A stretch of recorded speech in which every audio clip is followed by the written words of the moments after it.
the basic allegation being made by the Lutyens lobby, the other people, is that Samir Wankhede is an extortionist, this is about extortion, etc. Now, Aryan Khan in his affidavit, keep in mind one thing, Rizwan, that, and Vikram is here on the point, the allegation has been made by the witness that an attempt at extorting money was made in the presence, if I am not mistaken, of Shah Rukh Khan's manager. Okay? Out of which 25 crore, 8 crore was apparently going to go into the pockets of Samir Wankhede. Now, this is something, a name of a lady called Pooja Dadlani, who I'm told is Shah Rukh's manager, has come up that this extortion claim was either in the presence or with her knowledge, right? Rhythm, something to this effect. But Shah Rukh Khan's son's lawyer says in court, I don't accuse any officer of NCB. Says in court, I am not concerned or connected with punch witnesses number 1 or 2. This therefore proves, Rizwan, that this parallel narrative has been artificially created to put pressure perhaps on the NCB officer. So therefore, if it's not conjecture anymore to say that there is a sustained attempt at building pressure on an investigating officer, why? If not but to derail the investigation. Rizwan. Yeah.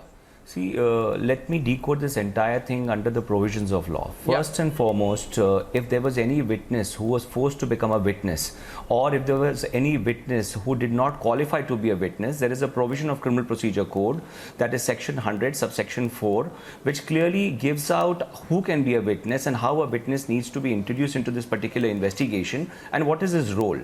The fact remains that the part of the investigation or that particular part where the panchas were brought in, that was never challenged. It has never been challenged till now as per section 482 of CRPC, to be read with article 21, where the Supreme Courts have held in various cases that if any investigation which is a part of a trial, if it's not been held fairly, then it can be challenged at the very threshold. The fact remains that nobody has challenged that in the High Court. The only hearing that we see in the High Court and other courts were bail applications. And the other fact remains that the reference to affidavit has been given in two parts, at two places in the CRPC, where an affidavit can only be entertained if it becomes a part of an inquiry. Right? You can very well see that this particular affidavit was never a part of any proceeding in the bail applications which were made in the courts. In the NDPS court or in the High Court. And also, if you look at it, may I just intervene? Sorry, Rizwan. See, the point is, have there been allegations? Has there been pressure on the NCB? Yes. Will the court not be aware of it? They will be. What will the NCB say in court? That will be attempted manipulating witnesses, putting pressure, etc. I am not saying that after 20 days or 15 days, whatever in jail, that the person necessarily must stay in jail. But that is, you see, one has to go by the narrow of the law. My question is, despite the punch witness Prabhakaran Sail's Rhythm serious allegations of collecting money and the NCB raising the issue of witness manipulation, right, in the affidavit submitted to the court, why is Shah Rukh Khan's manager not speaking up or taking action? See, it is not adding up. Arnab, may I? I think entire thing, since it's not been corroborated, since it is not. Am I clear? Am I audible?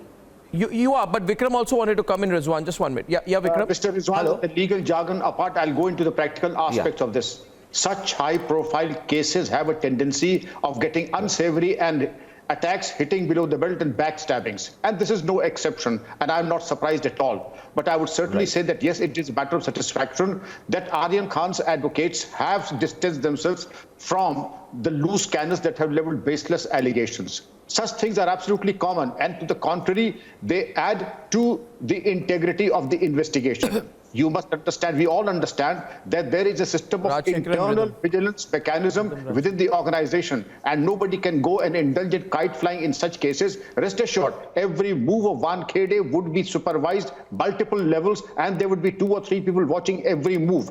And if the witness has gone hostile and has been compromised, again, it is not a surprise. There are very seasoned advocates on your panel. They would understand. Yeah, they are. Every sensitive investigation is followed up by the compromise. They even go back on the statements of 164 of the CRPC.